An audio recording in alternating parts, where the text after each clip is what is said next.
मुल्क में auto industry फरोख पाने लगी। मुल्क भर में रवा माली साल के इब्तिदाई 5 माह के दौरान कारों की फरोख्त में 50% का बड़ा इजाफा रिकॉर्ड किया गया।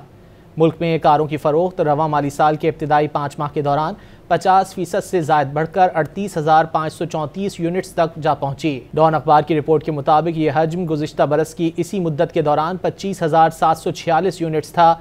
नवंबर में माहाना बुनियादों पर कारों की फरोख्त में कमी के बावजूद ये इजाफा रिकॉर्ड किया गया। इसी तरह जुलाई ता नवंबर के दौरान जीप, वैन और पिकअप्स की फरोख्त 55% बड़े इजाफे के बाद 12,259 यूनिट्स तक जा पहुंची, जिसका हजम गुज़िश्ता बरस के इसी अरसे में 7,891 रहा था, जबकि अक्टूबर के 2,551 यूनिट्स के मुकाबले नवंबर में इन गाड़ियों की फरोख्त मामूली कमी से 2,191 यूनिट्स रही। पाकिस्तान ऑटोमोटिव मैन्युफैक्चरर्स एसोसिएशन के जारी करदा आदाद शुमार के मुताबिक नवंबर में 25.08% तनज़ुली से 7,909 कारें फरोख्त हुई। यह हजम अक्टूबर में 10,557 यूनिट्स रहा था, जबकि नवंबर 2023 में कारों की फरोख्त 4,875 यूनिट्स रही थी। नवंबर में जीपों, LCVs और वैन्स की कुल फरोख्त 2,191 यूनिट्स रही।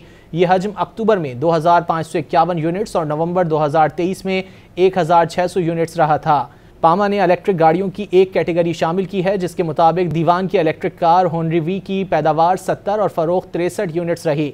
रवा माली साल के इब्तिदाई 5 माह के दौरान पाक सुजुकी मोटर कंपनी लिमिटेड की असम्बल करदा गाड़ियों की फरोख्त 41% बढ़कर 25,812 यूनिट्स तक पहुँच गई, जिसके बाद इंडस मोटर कंपनी की फरोख्त 67% बढ़कर 10,886 यूनिट्स रिकॉर्ड की गई, जबकि होंडा एटलस कार्स लिमिटेड ने 5% इजाफे से 5,974 गाड़ियां फरोख्त की।